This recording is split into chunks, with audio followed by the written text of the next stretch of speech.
ikano mabi yangu ndayo nhaudzo manhoko dzozuva regumi nosere mwedzi unowandira. Zimbabwe kwaingangowana chete mishonga yekudzivirira dzihwa mupengo inosvika vanhu mamiriyoni mairi bedzi. Kwai hurumende kana ikareka kuita bau rokuita kuti mariyo iboyeke nokureketa nemakambani anogadzira kamushonga aka, vanhu vazhinji vachagona kundousaya. Izvi zvava zvatipa kuti tifunge kuti penho vakuru vavo vari kundozvitsvakira wavo wega mushonga. Kambani inonhadzira nzira migwagwa yedu yemunyika yozinara kwai yatangisa kupepuruka izvezvi. Kwai waakuda kuti paite kambani inoisa makombiyuta kuti vagokwanisa kuona mari kwainenge iri kuenda. Kwai kambani yanyanya kuruza mari mumazambuko mumagedhe omugwagwa ayo ari kundoramba achibiwa mari inoasenziwepo, asi waribe kana zvibodzi zvavari kuita. Tinomufaro kuti kwai Fadzai Maere akanga apotsewa mutirongo aburidziwa nobhero romari inoita zviuru 10 zvomunyika.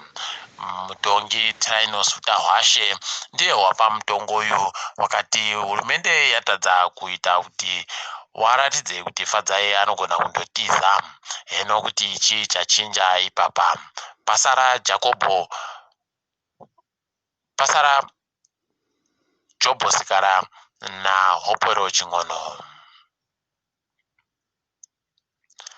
Kuno mumwe anozviti ndigodobori wemishonga areketa iye kuti vanhu vanofanira kureka kukwatisa zvakanyanya mishonga yakaita sozumbani kana vari kunatira. Kwai vazhinji nokuti vari kunatira mishonga iyi vareke kukwatisa zvakanyanyisa, nokuti ikaramba ichivhazhaira zvinobva zvaita kuti ireke kugosenza izvo iri kufanira kuita. Idi mabi yangu tirambe tichizoita kungwarira kuti tireke kugopfa asi kuti tirarame nokuda kwemishonga yatakapiwa naYahweh. Kwai nyika yedu yeZimbabwe yaita kubenhutsa pokare mitemo yakanga iri kuvhundutsa vazhinji kunyanya mimigodhi. Kwai mitemo iyi ndeiya yakanga yaisiya vanhu vaMugabe vachiti ivo vanhu vomunyika medumo, vanhu vatema vanofanira kunge vaine zvikamu zvomakambani omumigodhi zvinoita 50 noribodzi kana kupfuura. Kwai waMnangagwa wakabenhutsa mitemo iyi waribe kana kureketa nevanhu kana kubvunzawo vanhu kuti vari kufungei zvazvo. Idi kureketa kuno wazhinji wakatoita kubatira ura mumanja. Kwai kambani inonzi Britam Holdings yokuKenya yaisa chimwe chizvarwa chomuZimbabwe chinonzi Tawaziwa Madzinga. Tawaziwa Madzinga kwai aitiwa ndiye agare hunde kambani iyi nokuti azikana kuti anoita tunhu tusvinu.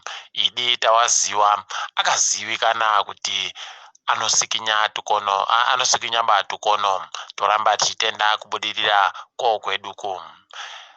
Tiri pamufaro pokare kwai kuno mumwe kwedu anonzi Leonard Nhamburo, uyo aitiwa ndiye aite murairidzi wechikwata chokuRwanda chovanhukadzi chomutambo wekiriketi. Toramba tichitenda kubudiriraku nokuti waita tusvinu weduwa, toramba tichiti ngaupfuurire mberi nokubata tusvinu. Tiringe hedu dzopasi rese. Kwai Bobi Wine achindoripo paumba pache paakasungiwa nemasoja okuUganda. Wazhinji muAfrica wabva wandoramba vari kuti waMuseveni wakaita zvinhu zvinorwadza. Apawo nyika yeBritain yabva yaburitsika pachena kuti iribe kana hanya nokutekaidziwa kwesarudzo sokureketa kwavo, nokuti waburitsa masoko okutokorokotedzawo waMuseveni zviribei nokuti wakaita zvinhu zvokubira zvinonyadzisa kudari. Idi hwarawai isingade kuzorora inoshisa. Nyika yeSouth Africa ikaita zvokutamba iri kuteera kwakaenda nyika yeZimbabwe panyaya yemagetsi. Kureketa kwaNyasi wareketa kuti wari kuedza kuona kuti wangaite sei nokuti wakaringana nokuendesa magetsi zvodanho rochisere kubva mangwana. izvi zvinotorwadza nokuti watoreketa kuti gore rese magetsi anenge achindoenda nokuenda idi wakaita kutamba wanoita kutopfuura Zimbabwe zvayakamboitawo makore apfuura ya. Todifambira edu muChina umo muri kunzi China yaita kupfika kuvhara nokudzima zvinhumbo hwanga huripo maererano nomumwe mavanoitira zvoruzivo rwesainzi hweWuhan Lab. Izvi zvaita kuti vazhinji vati pane zvinhu zvavari kuwanda nazvo zvavasi kuda kuti nyika dzese dzizive kuti zvakaitika ikweyo. Dai pandoita mubodzi anoitawo kupfachura zvakamboita Julian Assange zviya kubudisa kuti zvii zvakanyatsoitika kuWuhan ikweyo. Tiri ipapo mabiyangu togumira pano ndini wenyu Mhandiwe Wonhawu.